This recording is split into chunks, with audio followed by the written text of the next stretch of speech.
Most semifinal appearances of any school in the Big Ten tournament. Of course, it's being played at the United Center this year. They're home, away from home. We have former Illinois great Deon Thomas with us, Spencer Tollackson, who is the radio voice of Minnesota, and of course played for the Gophers as well, and Jimmy hanging around. Jimmy won't abandon me. Yeah.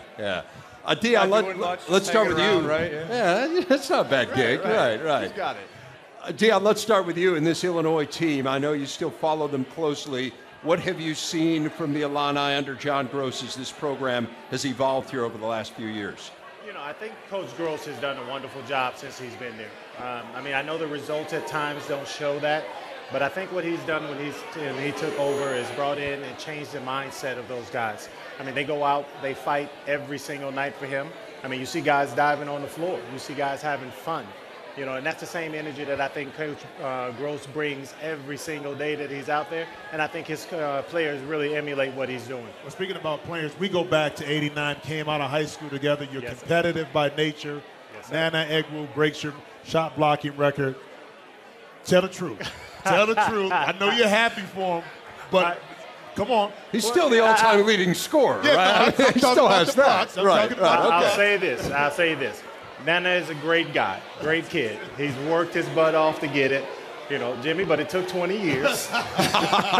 It took 20 years. But if anyone was going to break that record, I'd rather it be him, because he goes out, he plays hard, he gives his heart every single night. That's what we did when we were playing. And he's kind of a throwback guy, I believe, a little bit, that goes out there and gets it done and works his butt off every night for Coach Gross. Spencer, you've had a great seat for every team in the Big Ten this year. You've seen everyone sitting courtside calling the Gophers games.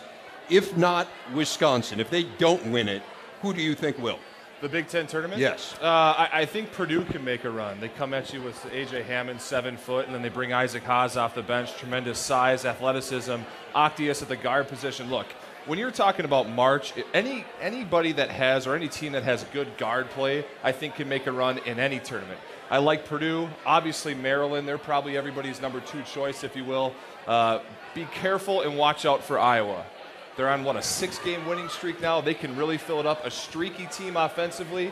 When they get it going offensively and they're able to hit those shots, they're a dangerous, dangerous team. And speaking of just teams in general, you get the front seat with Minnesota, with Coach Pitino. Yeah. What's the biggest change you see with Pitino behind the helm right now, kind of the direction that the program is headed? Yeah, so it's interesting now. That answer would have been different last year as opposed to this year. Now we're in year 2 of this coaching regime.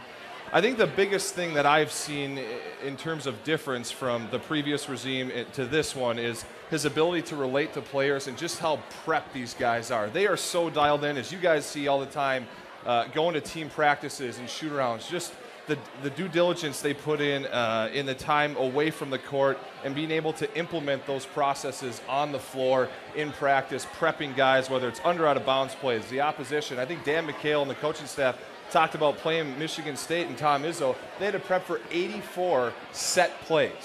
Now, everything has a different counter to it, but 84 set plays, to be able to put in that much work and be able to prep guys, I think that means a lot.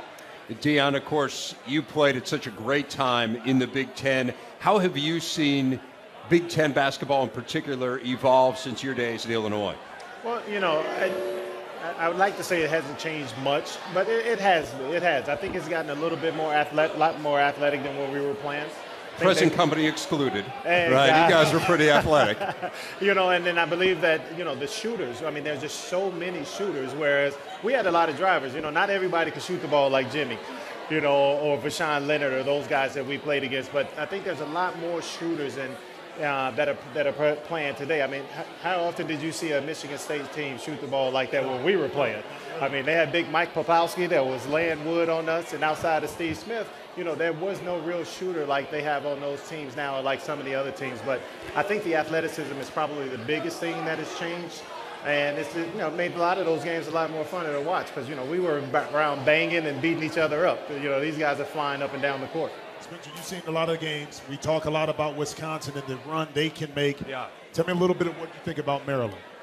Maryland's good. Obviously, I alluded to it earlier. When you have good guards, you look at UConn last year, 8 or a 9 seed. The guard play that they have, making a run, winning the whole thing. Des Wells, Melo Trimble, they're very well coached. Maryland very good. in the front court, but they have some size up front in the back court as well.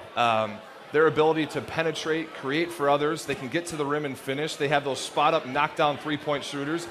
They're playing their best basketball. You can make an argument as of late. Des Wells, just a beast. They've lost 5 games this year. People feel 5 games Maryland has lost. It'll be interesting to see how they fare on a neutral court. Obviously, as all the NCAA tournament games are played in neutral court, but definitely a team to watch out for as well. A couple of big men from a couple of different eras of Big Ten basketball joining us here. Spencer Tollackson, Deon Thomas.